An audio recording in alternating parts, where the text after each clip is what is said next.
బెంగళూరు పేలుడుతో దేశమంతా ఉలిక్కిపడింది. ఓ కేఫ్లో జరిగిన పేలుడు తీవ్ర కలకలం రేపుతోంది. హైదరాబాద్లోనూ పోలీసులు అప్రమత్తమయ్యారు. 3 కమిషనరేట్ల పరిధిలో హై అలర్ట్ ప్రకటించారు. జంట నగరాల్లో పోలీసులు తనిఖీలు చేస్తున్నారు. ఎంజీబీఎస్, జేబీఎస్తో పాటు షాపింగ్ మాల్స్ వంటి జన సమ్మర్ద ప్రాంతాల్లో చెకింగ్స్ ముమ్మరం చేశారు. కొన్ని చోట్ల బారికేట్లను ఏర్పాటు చేసి వాహనాలను క్షుణ్ణంగా తనిఖీ చేస్తున్నారు.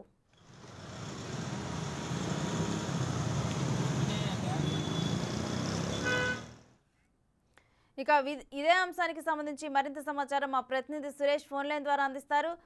సురేష్, జంట నగరాల్లో కూడా పోలీసులు అలర్ట్ అయినట్లు తెలుస్తోంది. డీటెయిల్స్ ఏంటి? ఏ విధమైన తనిఖీలను నిర్వహిస్తున్నారు? బెంగళూరులోని కేఫ్ లో పేలిన ఘటనతోనే హైదరాబాద్ లో కూడా అప్రమత్తమయ్యారు పోలీసులు. మొత్తం 3 కమిషనరేట్ పరిధిలో పోలీసులు తనిఖీలు చేపట్టడం జరిగింది.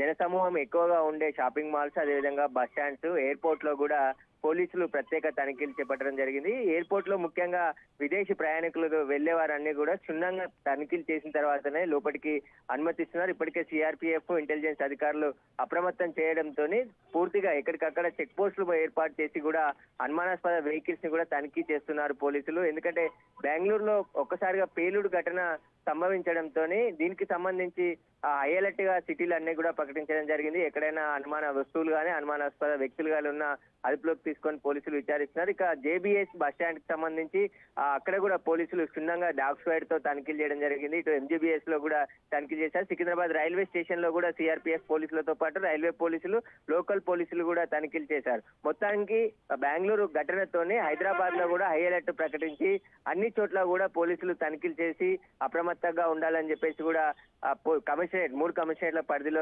కమిషనర్లకు కూడా డీజీపీ ఆదేశాలు జారీ చేయడంతో తనిఖీలు చేసినట్టు పోలీసులు చెప్తున్నారు. Right, thank you Suresh.